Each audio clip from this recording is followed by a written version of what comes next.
14 juillet, fête nationale française, une célébration grandiose a été organisée ce matin sur les Champs-Élysées.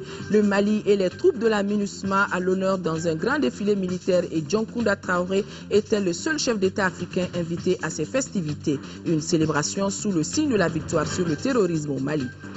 14 jours nous séparent du premier tour de l'élection présidentielle. Ce soir, nous ouvrons une large fenêtre sur les différentes structures en charge de l'organisation des élections. Et aussi, nous avons un invité dans ce journal, le directeur général de l'administration du territoire, qui nous fera le point de la remise des cartes Nina à la date d'aujourd'hui. Nous sommes dimanche 14 juillet, mesdames et messieurs, bonsoir et bienvenue dans cette édition. La République française a célébré aujourd'hui le 14 juillet sa fête nationale. Les clous des manifestations qui ont démarré hier avec des feux d'artifice et des balles, c'était ce matin le grand défilé militaire. Celui-ci a lieu tous les ans sur la plus belle avenue du monde. Vous aurez compris, les Champs-Élysées. Cette année, l'intervention militaire au Mali était très présente avec une soixantaine de militaires maliens en tête du défilé. Des éléments de l'opération Serval, de la MISMA et de la MINUSMA. Parmi les invités du président Hollande, il y avait le président malien et le secrétaire général des Nations Unies. Envoyés spéciaux à Paris, Adama Kamara et Tchessira Emmanuel Dambélé. Pour ce défilé militaire du 14 juillet commémorant la prise de la Bastille et la Révolution française, l'intervention militaire au Mali s'est invitée à la fête. Après le défilé aérien d'ouverture par les avions de chasse, c'est un détachement de militaires maliens qui a ouvert la marche, suivi par des éléments de la MISMA et de la MINUSMA. Dans l'atmosphère de fête et de solennité retrouvée et sur des Champs-Élysées aux couleurs bleu, blanc, rouge, le contingent malien a défilé sous l'œil attentif du président Dioncounda Traoré et sous les applaudissements de l'assistance. Nous avons été honorés d'être invités à ce 14 juillet et de voir les soldats maliens défiler avec d'autres troupes africaines, et des troupes des Nations Unies, pour marquer fortement la solidarité de combat contre le terrorisme et contre le djihadisme. Je pense que c'est extrêmement important qu'aujourd'hui, effectivement, le peuple français et le président français aient voulu nous associer à cette fête pour bien marquer cette solidarité. Donc, un sentiment de satisfaction et un véritable confort. Ensuite, la place fut donnée à un contingent croatien, la Croatie, nouveau membre de la communauté européenne. Quant aux troupes françaises qui ont suivi après, elles étaient essentiellement des écoles militaires françaises, des régiments d'infanterie de la garde républicaine, de la gendarmerie mobile, du génie et du régiment étranger du génie militaire français. Suivons après la cavalerie, puis les troupes motorisées. 2 heures de véritable défilé de matériel de guerre, avec l'honneur fait cette année aux troupes maliennes et à celles intervenant au Mali. La France veut faire comprendre que son action au Mali se fait sous le mandat de l'ONU.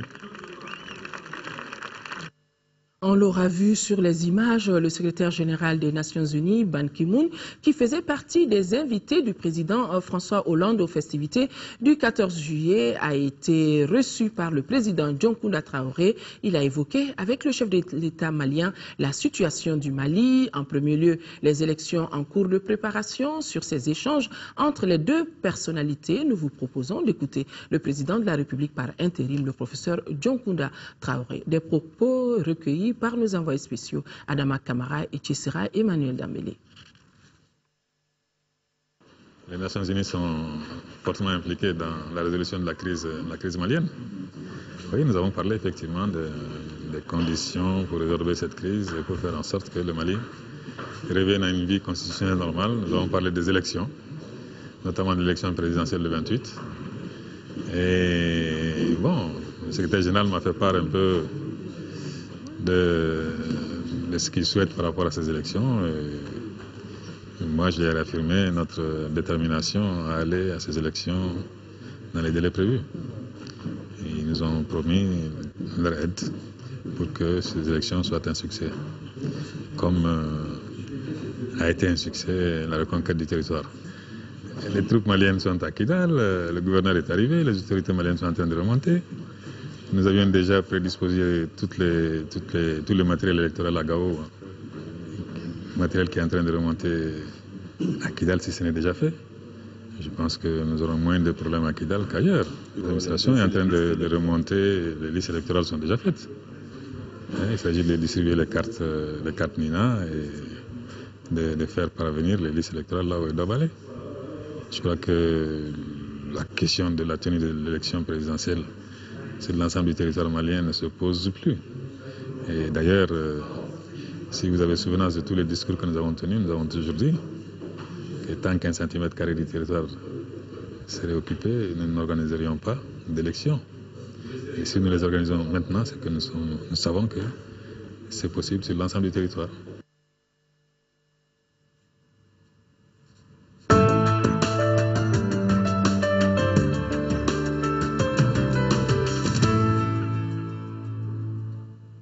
Nous ouvrons à présent la page élection.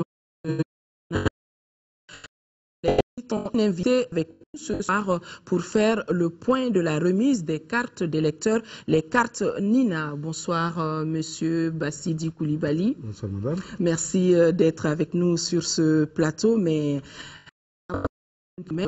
de faire le point de la remise des cartes Nina. Mais avant de vous passer la parole, nous allons suivre notre équipe de reportage a fait quelques centres de distribution Bamako sur la remise des cartes Nina.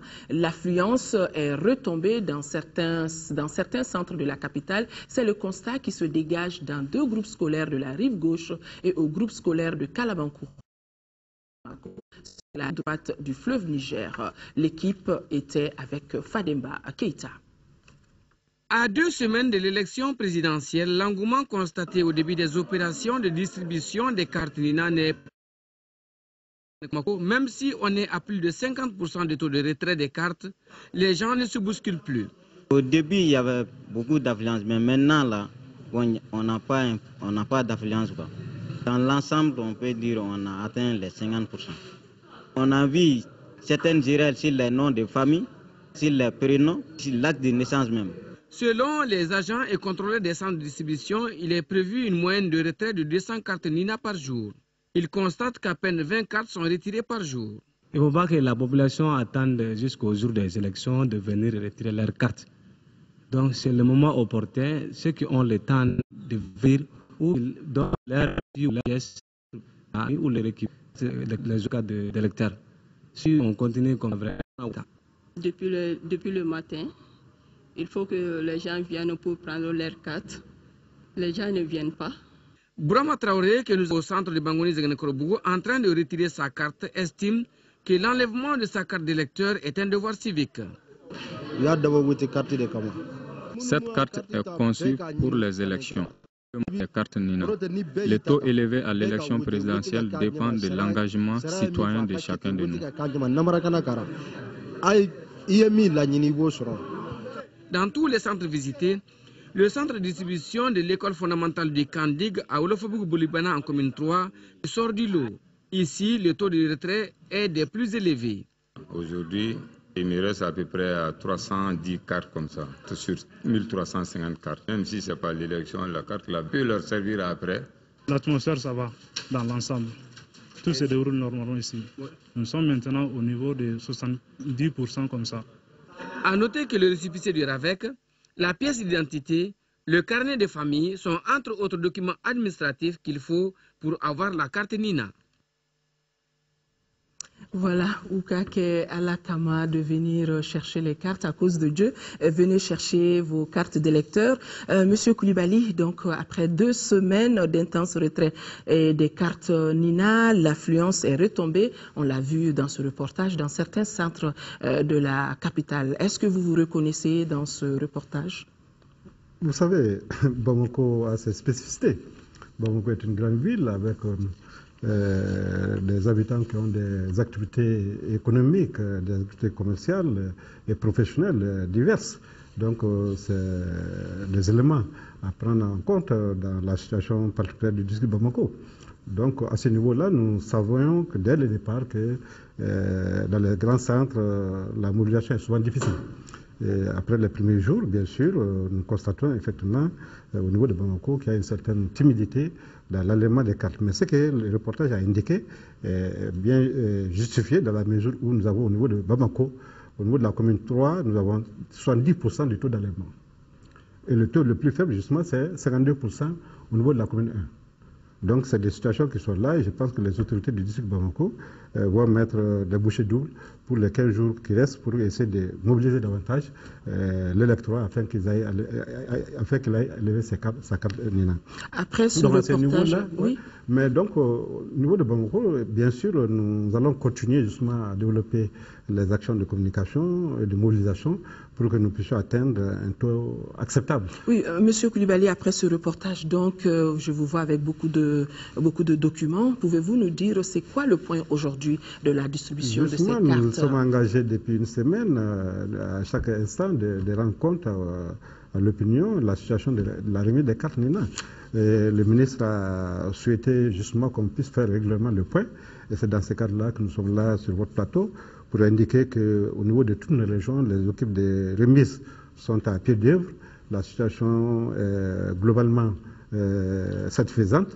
Quand nous prenons la région de Caille, sans pour autant rentrer dans les détails, nous constatons que le taux le plus élevé au niveau de la région de Caille se trouve au niveau du sac de Nyoro, avec 79% de taux de remise. Au niveau de la région de Koulikoro, nous avons le sac de Koulekani, avec 70%. Au niveau de la région de Sikasso, nous avons le sac de Kolanyaba, avec 79,82%. Et au niveau de la région de Ségou, nous avons le sac de Bla avec 85% de taux de remise. La région de Mopti, Bayangara Kalokola en tête avec 91%. Et la région de Tombouctou avec Niafouké, 74%. Et Gao, avec le sac de Gao, 63%. Et comme je l'ai dit, le truc de Bamako avec la commune 3 avec 70%. Mais ce que je dois retenir surtout, c'est qu'au niveau régional, le taux varie de 60 à 72%. Caille fait 72%, le taux régional moyen. Koulikoro fait 61%, Sikasso 73%, Ségou 77%, Mopti 71%, Tombouctou 65%, Gao 58% et le district de Bamako 59%. Nous avons aujourd'hui un taux moyen national de 68% de taux de remise. Donc c'est un taux acceptable dans la mesure où c'est toujours 15 jours que nous avons pu réaliser cette performance. Il reste encore 15 jours parce que, rappelez-vous que la remise prendra fin le 27 juillet. Le 27 juillet, c'est la date limite de remise des cartes Nina. Et vous n'avez pas mentionné la région de Kidal. La région de Kidal, vous savez que les autorités administratives de Kidal sont rejoints leur poste il y a toujours quelques jours. Les opérations vont bon train. Le président de la République l'a indiqué tout de suite. Le gouverneur de Gao, le gouverneur de Kidal, les préfets de Tinesako, Abebara, Tessalit sont tous partis sur place. Ils ont mis en place les équipes de remise. Dans les prochains jours, je pense que d'ici lundi, nous aurons la situation globale de la région de Kidal. À la date d'aujourd'hui, nous avons toujours une tendance au niveau du segment de Kidal. Le taux de remise tourne autour de 20%. Et les équipes sont à pied d'œuvre au niveau de Tessalit, Abebara et Tinesako. Donc nous pensons que lundi, nous aurons la situation définitive au niveau de Kidal.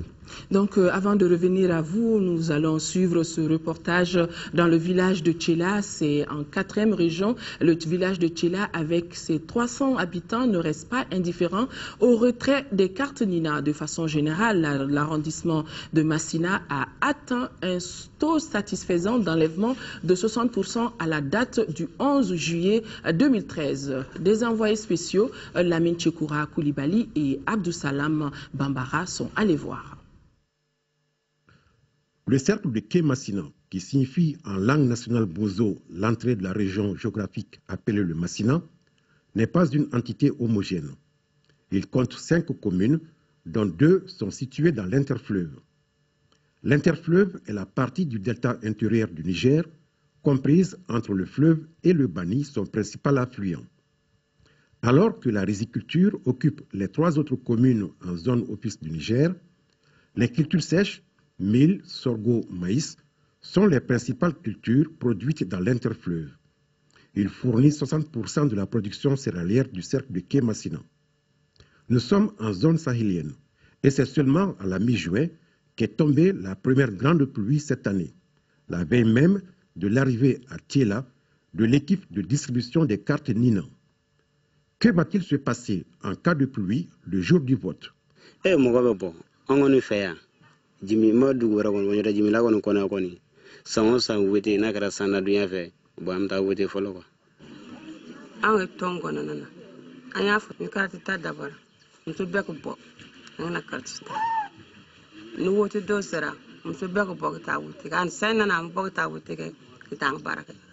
Lors de l'enrôlement, certains disent Massitan, et à votre arrivée maintenant pour les remettre les cartes, ils vont vous dire que c'est Maïsata ou bien des trucs comme ça. Donc finalement, vous avez un peu de problème maintenant à pouvoir les rechercher maintenant parmi les lots.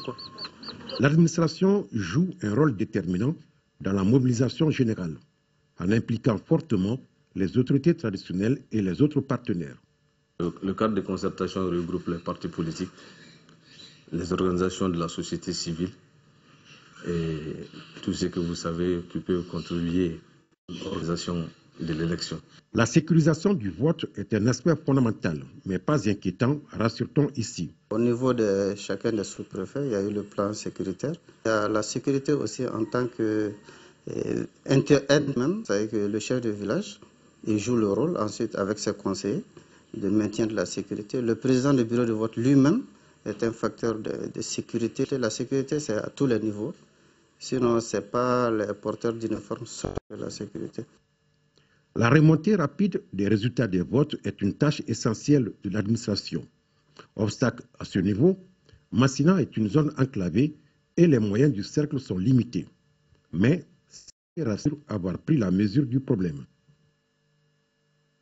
L'arrondissement de Massina a atteint un taux de l'ordre de 60%. Monsieur Koulibaly, ça rejoint un peu ce que vous nous disiez tout à l'heure par rapport aux taux de distribution dans les régions. Mais maintenant, on a vu dans le reportage, pour ce qui est de la capitale, on a mis l'accent sur ces conditions justement de retrait de ces cartes. Il faut présenter beaucoup de pièces pour pouvoir...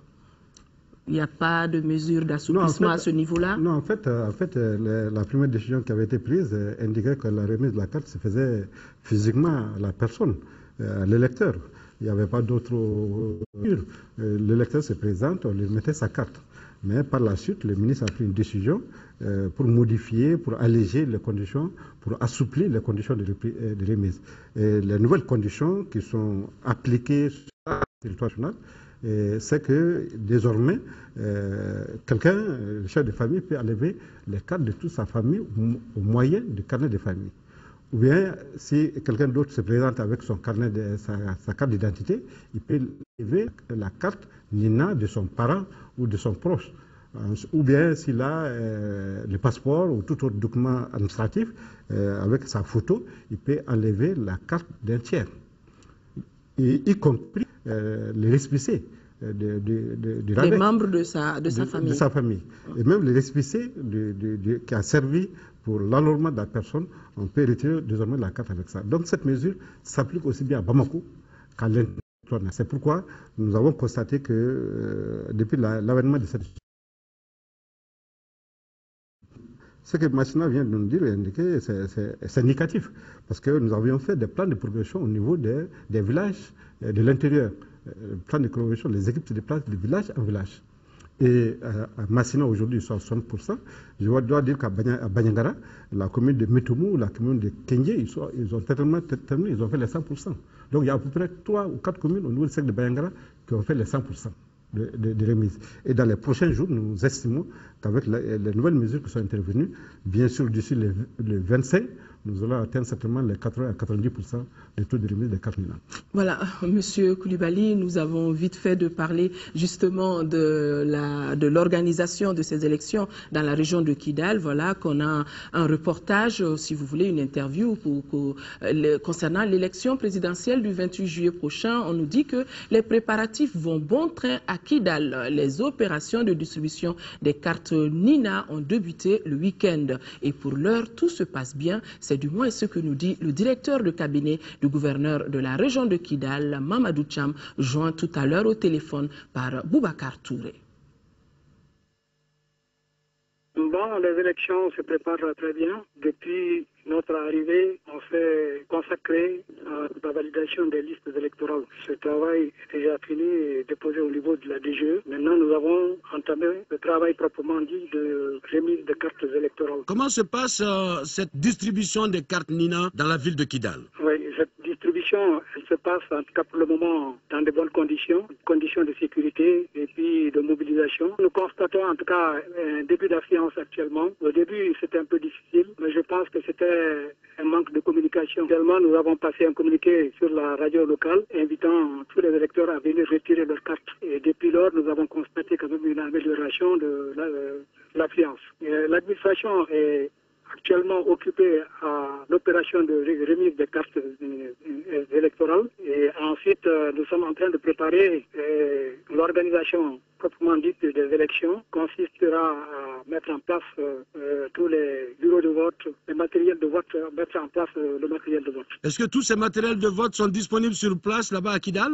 C'est en cours de route et dans les prochains jours, en tout cas, nous allons réceptionner ce matériel-là à Kidal ici. Monsieur Cham, vous êtes certain, confiant quant à la tenue des élections à Kidal le 28 juillet? Ah oui, il n'y a pas de doute pour la tenue des élections le 28 juillet à Kidal. Nous sommes en train de mettre vraiment les bouchées doubles pour mettre les dernières mains sur les préparatifs. Et nous sommes sûrs qu'au 28, et le jour du 28, on sera en tout cas en mesure d'organiser des élections. Voilà, Monsieur Koulibaly, une information qui vous réjouit, vous, à l'administration? Absolument, il n'y a pas l'homme des doutes, parce que la volonté du gouvernement est inébranlable, c'est de réaliser les élections sur l'ensemble du territoire national. Et Kidal, aujourd'hui, nous constatons que les autorités sont sur place et que les préparatifs vont bon train. Le matériel électoral et tous les autres instruments électoraux sont aujourd'hui prêts au niveau de Gao pour être acheminés dans les prochains jours sur Kidal. Donc à ce niveau-là, il n'y a pas l'homme des doutes, c'est que les élections vont se dérouler sur l'ensemble du territoire national, comme le président l'a indiqué, y compris à Kidal. Ce que je peux dire, c'est qu'aujourd'hui, au niveau du ministère de l'administration territoriale, au point de vue organisation, c'est que toutes les dispositions sont prises. Le matériel électoral est disponible, les agents électoraux sont en formation. Donc les documents électoraux, c'est-à-dire les derniers documents électoraux, les bulletins de vote et les autres documents électoraux seront disponibles d'ici le 23 sur l'ensemble du territoire national. Merci, Monsieur Koulibaly, d'avoir accepté d'être notre invité, justement, pour faire le point de la remise de la distribution des cartes Nina. Pour l'élection présidentielle, le premier tour est prévu pour le 28 juillet. Et nous espérons vous avoir avec nous dimanche prochain, puisque c'est une promesse. Vous avez promis d'être là toutes les semaines pour faire le point jusqu'à l'élection du 28 juillet. Nous pensons que le dimanche prochain, nous serons autour de 90 à 95% de taux de remise. Monsieur Koulibaly, très confiant. Voilà, mesdames et messieurs, nous suivons le cours de ce journal avec toujours la page élection. C'est à Koutiala que le candidat du Parti de la Solidarité africaine pour la démocratie et l'intégration, Sadi Oumar Mariko, a lancé sa campagne pour l'élection présidentielle de 2013. Le choix de Koutiala tient au fait que le parti Sadi pour le développement de notre pays tient à développer l'agriculture et l'élevage, la justice sociale et l'intégration du monde rural dans le processus de développement. Envoyés spéciaux Mahamadou Doumbia et Gaussou Touré. Avec des turbans rouges et jaunes au cou, symbole de combat et de richesse pour notre pays, les militants et sympathisants du Parti de la Solidarité africaine pour la démocratie et l'intégration, Sadi de Koutiala, de Yorosso et de Sikasso, ont reçu leur candidat Oumar Mariko pour le lancement de sa campagne pour l'élection présidentielle de 2013.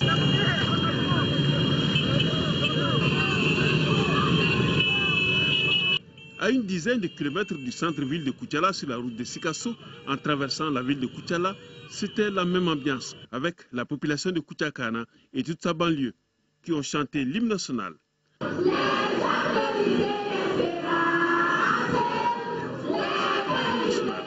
Dans leur discours, les présidents de la coordination de Sikasso et de Koutiala ont rappelé leur soutien indéfectible à Omar Mariko pour le changement.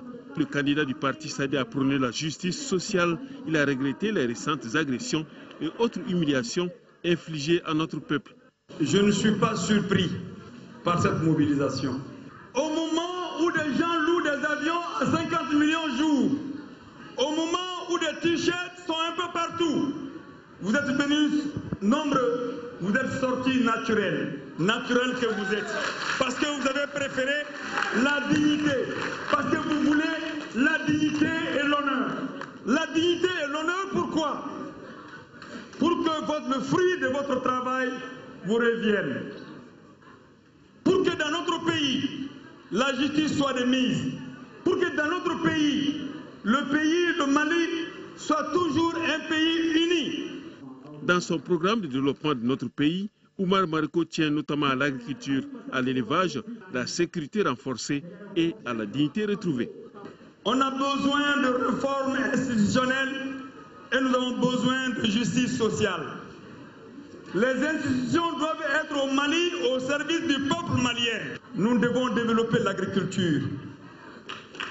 Nous devons, à partir de 2013, mettre la Daba au musée de l'histoire. Plus de Daba entre les mains des paysans.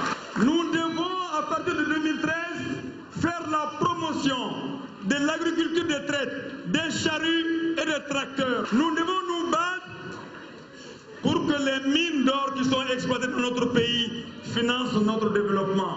L'or doit briller pour le peuple malien d'abord. Avec Omar, tout peut changer. Les paysans ont confiance en lui. Lui aussi, c'est un fils de paysan, hein. Il ne connaît que les paysans. À ce meeting de lancement de sa campagne, une quinzaine de partis politiques, associations et corps de métier ont répondu à l'invitation.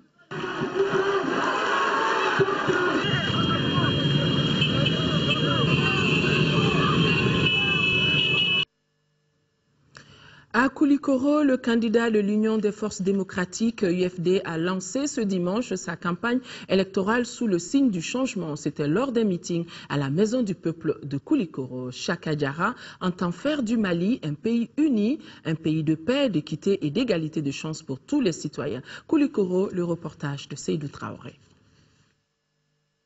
Natif de Doumba, dans le cercle de Koulikoro, le candidat de l'Union des forces démocratiques IFD a été accueilli par les délégués des 47 associations et partis politiques qui travaillent pour son élection à la présidentielle du 28 juillet prochain. Chaka Diarra est venu expliquer son projet de société à ses militants et sympathisants en vue du premier tour des présidentielles de 2013. D'entrée de jeu, le candidat de l'IFD a rappelé le combat mené par son parti bien avant la crise que le pays a connue. Le Mali, notre pays, a connu des périodes de turbulence motivées par une gouvernance pas digne d'un grand pays comme le nôtre. C'est pourquoi l'UFD, parti d'avant-garde, a observé la situation sociopolitique du pays durant tout ce temps. L'espoir est de taille à l'UFD. Nous vaincrons avec l'effort conjugué de tous les Maliens qui aspirent au changement. Ce vrai changement, Nieta Lakika, est possible avec l'UFD pour bâtir une république dans laquelle être citoyen, c'est aussi avoir des devoirs envers le pays. Dans sa vision d'un Mali fort, le candidat de l'UFD prône une véritable refondation du pays. Aujourd'hui, plus que jamais, le candidat que je suis prône le vrai changement. Le vrai changement à travers une politique nationale basée sur la bonne gouvernance dans tous les secteurs nécessaires pour un développement durable, des initiatives créatives d'emploi pour les jeunes. La jeunesse est le ressort de toute une nation. Sans jeunesse en emploi, le pays est à genoux. Peuple du Mali, l'ère de la vérité a sonné. Il faut une véritable refondation de la société malienne dans toute sa composante. Selon les différents intervenants, chaque Kadiara propose aux Maliens l'instauration de l'autorité de l'État, la santé pour tous, le développement du secteur agricole, industriel et commercial, l'éducation publique, les infrastructures, l'emploi des jeunes, l'énergie, entre autres. Notre projet de société s'articule autour des axes fondamentaux de développement en harmonie avec le secteur, tous les secteurs de développement. Le meeting de lancement des campagnes du parti IFD a été sanctionné par une visite de courtoisie chez les notabilités de Koulikoro, notamment dans la famille fondatrice du regretté maître Demba Diallo, chez l'imam de Koulikoro et le chef des Somono. Dans le cadre de l'organisation de la campagne médiatique de l'élection présidentielle du 28 juillet 2013, le président du comité de l'égal accès aux médias d'État invite les candidats dont les noms suivent à se présenter au siège de l'organe demain lundi 15 juillet pour l'enregistrement de leur message de campagne. 9h30, M. Chaka Diarra, UFD. 10h, Madame Aïdara Aïchata Alassane Sissé, Alliance Château 2013. 10h30, Monsieur Cheikh Boukadari Traoré, CAR. 11h, Monsieur Racine Seydou Cham, CAP. Vous pourrez suivre après ce journal les messages de campagne pour la deuxième semaine du premier tour des candidats. Ousseinou Guindo, Ousmane Ben Fana Traoré, Nyankoro Ye Samake et Ibrahim Boubacar Keïta. Je vous le disais, dans ce journal, le processus électoral au Mali se caractérise par une prolifération ou, si vous voulez, une multiplication d'organes en charge de l'organisation des élections. Cette situation est née de la mauvaise tenue des listes électorales, lesquelles n'ont jamais fait l'unanimité jusqu'à l'introduction récente de la biométrie. Certaines formations politiques ont estimé que les listes électorales ont jusqu'à une période récente été source de fraude, et cette juxtaposition de structures n'est pas sans créer quelques difficultés. Voilà ce que nous dit Oumar Moussa Traoré dans ce dossier. Au Mali, ce sont plusieurs structures qui interviennent dans l'organisation matérielle des élections. Pas moins de 4 organes interviennent directement dans le processus. Il s'agit tout d'abord de l'administration territoriale, de la délégation générale aux élections, de la Commission électorale nationale indépendante CENI, et dans une moindre mesure du Comité national de l'égal accès aux médias d'État. La CENI est chargée de la supervision et du suivi des opérations. Ceci veut dire que tout ce qui concerne le scrutin intéresse la CENI. Tout ce qu'il y a comme action à faire dans le cadre du scrutin intéresse la CENI. Depuis l'établissement des listes électorales jusqu'au dernier jour, n'est-ce pas, de l'élection.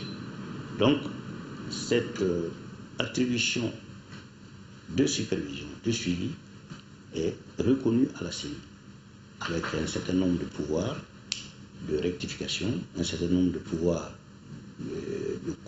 d'aller devant les juridictions lorsqu'elles constatent un certain nombre de dérèglements au niveau de l'application de la loi électorale.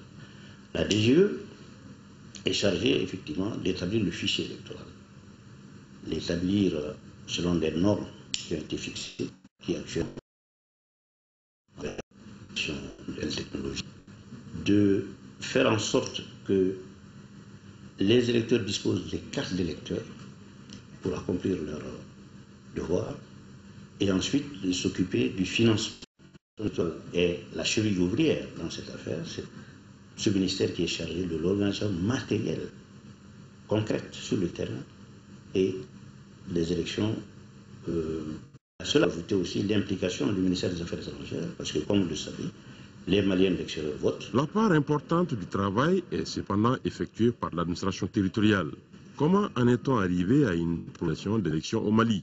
Si nous prenons les autres pays, il y a des pays où il n'y a qu'une seule structure qui s'occupe des élections. Même au Mali, il y avait une seule structure qui s'occupait des élections, en l'occurrence c'était le ministère de l'Intérieur à l'époque.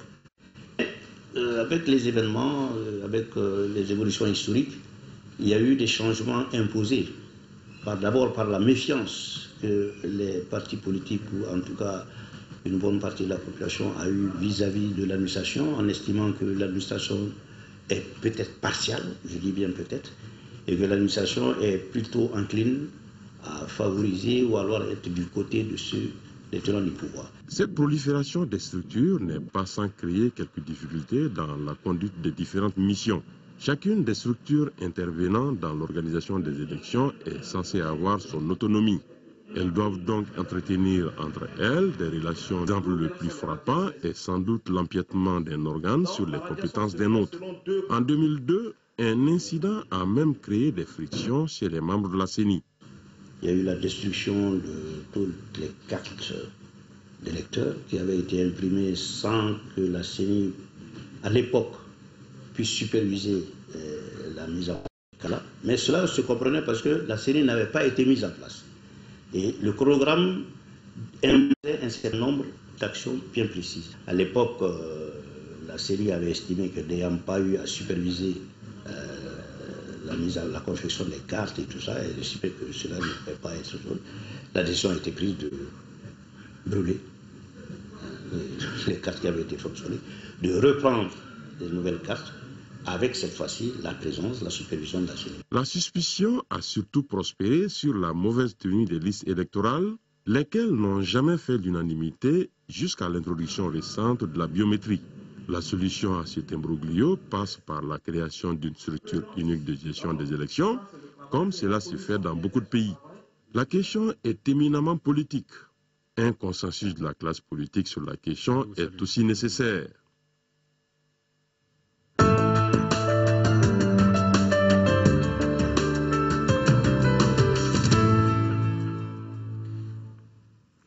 L'actualité sur un tout autre plan, à Koulikoro, le deuxième groupement tactique interarmes en formation a reçu la visite du chef d'état-major de l'armée de terre. Ce bataillon en regroupement progressif a pris connaissance à travers les propos du colonel-major Ibrahima Fane, le bien fondé de la mission de formation européenne. Le deuxième bataillon remplace donc au centre d'instruction Boubacar Sadassi, le bataillon Waraba qui est présentement redéployé. Le point avec Seydou Traoré. Le 2e bataillon de l'armée malienne a commencé sa formation le 6 juillet dernier pour 2 mois 10 jours. La formation est dispensée par environ 200 instructeurs européens. Ce nouveau bataillon est à l'image du bataillon Waraba avec 3 compagnies d'infanterie, une batterie d'artillerie, un escadron blindé, une section de génie militaire et une section de commando. Après une semaine bouclée déjà à l'école des experts de l'Union européenne, l'effectif des soldats sur place est à 79% pour 715 attendus. Oui, actuellement, nous sommes à un niveau de regroupement puisque JTIA, ça fait un effectif de 715 hommes. Sur les 715 hommes, nous sommes déjà à 79% de réalisation. 79% de réalisation dû au fait que si séculairement étaient tous au sud, le regroupement allait être facile, sinon c'est quitter une région autre chose. Mais puisque l'ossature vient de Sikasso, nous avons parmi ces éléments de Sikasso, certains qui se trouvent encore sur le théâtre des opérations, qui attendent d'un moment à l'autre leur désengagement afin de venir prendre le train en marche. En rendant une visite aux soldats du bataillon numéro 2, le chef d'état-major de l'armée de terre a apporté des justificatifs sur les raisons de cette formation de l'Union européenne et des messages d'encouragement à la troupe. Nous attendons de vous de garder encore cet esprit de discipline, cet esprit de disponibilité, cet esprit d'obéissance et tous alignés derrière une seule hiérarchie. Nous avons un bénéfice au-delà de cela sur cette formation du GTIA. Le chef d'état-major de l'armée de terre a ensuite visité les infrastructures en chantier et rencontré les commandants d'unité de ce bataillon numéro 2. Les téléspectateurs et auditeurs de la cité des Askia ont retrouvé depuis hier samedi les émissions télé et radio de l'Office de radio-télévision du Mali. Le centre TV FM réhabilité par les bons soins des ingénieurs de l'ORTM donne satisfaction à travers la vocation informer, éduquer et divertir. Après la mise sur pied de ce centre, les regards sont maintenant orientés vers la station régionale de l'ORTM Gao qui attend également une réhabilitation complète. Daouda Zoumana Traoré. Dès le début des travaux d'installation de ce centre, le général de brigade de Mamadou Adaman Diallo a rendu une visite aux ingénieurs, histoire de voir les matériels et d'encourager les travailleurs qui sont là pour tout. Avec un amplificateur, une antenne parabolique, des dipôles et un groupe électrogène. L'objectif, permettre à la population de capter dans de meilleures conditions les émissions de l'Office de radiodiffusion télévision du Mali, ORTM. Les hautes autorités de l'ORTM ont décidé, dans un plan d'urgence, de réinstaller au moins le 100 TVFM pour un départ à Gao. Avant l'avènement de la station régionale émettait sur 98.1 MHz, donc c'est cette fréquence qu'on a préféré garder. Et la fréquence télé aussi, c'est toujours le canal 12 sur 224,48 MHz. La bonne nouvelle a fait le tour de la ville et les fidèles téléspectateurs et auditeurs ne pouvaient que réjouir. L'arrivée de la télé et de la radio à Gao me réconforte beaucoup. Parce qu'on attendait ça il y a longtemps. Il y a 1 an et quelques qu'on n'a pas la télé et la radio à Gao. En tout cas, c'est un plaisir, c'est une bonne chose ici à la région de Gao. Parce qu'on a plus d'1 année, on n'a pas de télé ni à la radio. Donc on nous félicite de bonnes choses que vous avez fait. Et du courage et merci beaucoup. L'absence de la télé et de la radio malienne avait privé la population d'informations fiables, donc créé un grand fossé entre les zones du pays. Ça fait 1 an que s'il n'y a pas les chaînes d'abonnement, nous ne pouvons pas accéder à la télévision malienne. Donc vraiment, ça crée un grand manque et puis ça a augmenté aussi sur les dépenses. Parce que sans l'abonnement, nous ne pouvons même pas voir la télé malienne. Donc nous sommes vraiment contents et très émus qu'à 0 francs, on a la télé ainsi que la radio. On ne voit rien, on ne voit pas la ville, on ne voit pas le journal, on ne voit rien, on n'entend rien. Ça vraiment hier soir, ça vraiment on est satisfait. Après ce comeback du centre, les téléspectateurs et auditeurs attendent de pied ferme la station régionale ORTM Gao. La première des choses c'est quoi? C'est qu'il faut aller voir les anciens locaux de l'ORTM, aller aménager et faire en sorte que ça retourne là-bas. Ça, c'est une première condition. Et la deuxième condition, mettre le personnel de l'ORTM à l'aise. Parce que sans eux, on ne va pas être dans l'information. Et il faut vraiment qu'on soit dans l'information. Plusieurs autres villes de la 7e région sont dans les mêmes conditions. Voilà, l'ORTM de retour dans la cité des Askia. La commission dialogue et réconciliation était à Tombouctou. Sa première mission de prise de contact a été beaucoup appréciée par les populations. Pour certains, si cette structure n'était pas créée, il fallait l'inventer eu égard à son importance après l'effritement du tissu social consécutif à la crise. Ici, les différentes couches socio-professionnelles se disent entièrement à la disposition de la commission pour toute initiative tendant à renforcer la paix et la cohésion sociale. Des avis qui ont été recueillis par Adama Djimdi et Chirfi Moulaye. La commission aura des groupes dans chaque région et je pense que tout le monde va contribuer. Maintenant, c'est juste, elle va encore expliquer l'approche. On est favorable à l'idée. Tout le monde attend aujourd'hui que cette commission va dans le dialogue et la réconciliation. Quel que soit ce qui va se passer, elle doit diriger ce pays dans la paisibilité et la tranquillité. On est beaucoup accueilli cette commission parce qu'on a besoin de cette commission. Ce n'est pas été... Il n'y a pas quelque chose aussi qui est mieux que la paix. Nous attendons et que toutes les communautés soient concernées pour que justement la paix devienne une réalité dans notre pays. On ne peut pas souhaiter meilleur. Ceux qui ont mis cette commission en place ont très bien fait parce que ça va permettre à tout un chacun d'oublier ce qui s'est passé. Il est bon de tourner la page parce que nous sommes des frères, nous sommes des parents, nous ne pouvons pas être divisés. Donc il est obligatoire à ce qu'il y ait réconciliation. Mopti abrite la 4e réunion du comité technique du programme d'aménagement du delta intérieur du Niger, couplée à la 5e session de son comité de pilotage. Ces 2 organes de gestion du projet ont surtout planché sur les différentes actions conduites sur le terrain, la mise en œuvre des recommandations et le rapport bilan annuel. Mopti, nous retrouvons Yacouba Meiga. Ces assises des 2 organes de gestion du programme d'aménagement du delta intérieur du Niger PADIN se tiennent à un moment décisif de la vie du projet dont la fin est prévue dans 2 mois. Malgré l'impact négatif de la crise sur les résultats des activités menées en 2012, des progrès ont été enregistrés. En matière d'aménagement, nous avons été au-dessus des prévisions, que ce soit au niveau des périmètres irrigués, que ce soit au niveau des jardins maraîchers, que ce soit au niveau des plaines. Les résultats bien appréciés par le comité de pilotage, qui est l'instance décisionnelle et d'orientation, ouvrent de belles perspectives pour le devenir du PADIN, dont le principe de continuité est déjà acquis auprès de la coopération néerlandaise, principal partenaire financier du projet. Les négociations sont très avancées avec le bailleur et qui nous permettra de cibler environ 5100 hectares en plaine, environ 300 hectares en petit périmètre irrigué, 50 hectares en périmètre maraîcher. Je voudrais vous assurer de la disponibilité des autorités administratives, politiques et des services techniques de l'État dans la mise en œuvre de cette phase. Le programme d'aménagement du delta intérieur du Niger PADIN est un sous-programme initial d'investissement financé par l'ambassade du Royaume des Pays-Bas.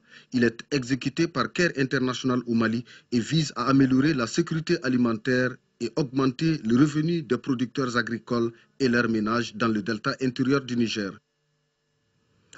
L'Association nationale des jeunes économistes du Mali s'inscrit dans la relance de l'activité économique.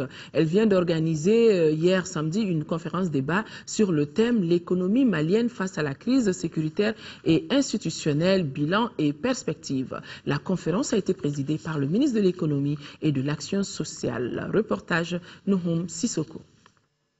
La crise sécuritaire porte un coup dur à l'économie malienne. C'est partant de ce constat que l'Association nationale des jeunes économistes s'évertue à trouver un cadre d'échange autour des enjeux économiques du Mali. En 2012, les plus récentes estimations, notamment celles de la Banque mondiale, tablent sur une contraction du PIB réel de 1,5%. En matière du climat des affaires, le Mali a reculé de 5 places dans le classement Doing Business de la Banque mondiale, chutant ainsi à la 152e place du classement sur 185 pays classés au monde. Dans le privé, les BTP et l'hôtellerie, qui sont des secteurs à forte employabilité de main-d'œuvre, tournent au ralenti, occasionnant des pertes d'emplois. À en croire le président de la Chambre de commerce et d'industrie du Mali, la crise a amputé le secteur privé de 60% de ses capacités. La crise est intervenue alors que de véritables stratégies de développement du secteur privé étaient en cours. Il faut d'abord commencer par réhabiliter l'existant. Beaucoup d'efforts ont été faits au niveau des infrastructures et malheureusement ces infrastructures ont été abîmées. Il faut les rétablir. Il faut qu'on aille à la qualité d'électricité qu'il y avait au moins avant. Le développement ne venait plus. Ensuite, il y avait une crise économique qui s'est installée dans le pays. Les entreprises ne tournaient plus, parce que beaucoup d'expatriés sont partis. Et les touristes ne venaient plus. Il est clair que le recouvrement devient très difficile sur des entreprises qui sont en difficulté. Le directeur des impôts d'ajouter que les sociétés minières et de téléphonie ont résisté à la crise. La part des sociétés minières dans les recettes fiscales s'élève à plus de 40%. Lorsque ce gouvernement a pris possession des affaires, on a refait les comptes. On a refait un collectif budgétaire et le budget a été ramené à 800 milliards. C'est-à-dire une diminution de 600 milliards. Cette année, le Mali table sur une croissance de 4,7% contre moins de 2% en 2012.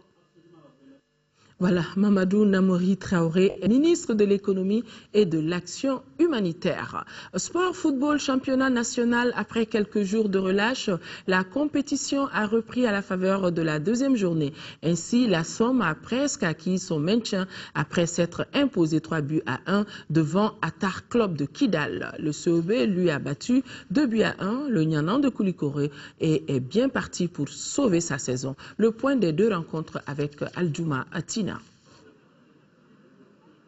En venant à bout du Nyanan de Koulikoro 2-1 lors de cette 27e journée du championnat national, le club olympique de Bamako en vert renoue non seulement avec la victoire après quelques journées de disette, mais aussi consolide sa 4e place qui donne droit désormais à une sortie africaine en Coupe de la Confédération.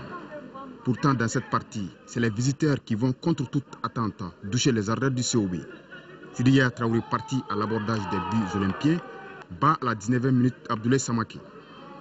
Comme si cela ne suffisait pas, les clubistes perdront l'une de leurs pièces maîtresses en défense, Mamadi Sidibé à la 24e minute, pour cumul de cartons. Après cette sortie, le Sobé se réorganise et devient plus mordant dans le jeu. Conséquence, il va égaliser à la 39e minute. Amirou Traoré fait parler de sa technique sur cette action, avant d'offrir un caviar à Madou Tunkara. À la reprise, même réduit à 10, la domination du Sobé ne faiblit pas. À la 47e minute, le tandem Adama Traoré et Amirou Traoré donne du tournure à la défense du Nianan. Amirou Traoré, plat du pied, offre les 3 points au club olympique de Bamako, qui s'impose 2-1. Le Sobé est donc bien parti pour obtenir l'une des places qualificatives en compétition africaine. Le Nianan, lui, est déjà assuré du maintien. Autre formation qu'on verra la saison prochaine à l'élite, c'est bien l'association sportive olympique de Missira en orange. Face à Atar Club, la Somme, qui n'avait besoin que d'une victoire pour se mettre définitivement à l'abri, n'a pas passé à côté de son sujet. Elle gagne 3-1. Les buts de la Somme sont marqués par Adama Sidibé, Oumar Tandjougoura et Adama Diarra, pendant que l'unique but de l'équipe kidaloise est inscrit à la 78e minute par Bakaraba. Avec 32 points, la Somme est assurée de rester en première division, tandis qu'Atar Club de Kidal, qui n'a que 10 points, est relégué en division inférieure. Voilà, un grand merci pour nos téléspectateurs de la Cité des Askia. Ainsi prend fin cette édition de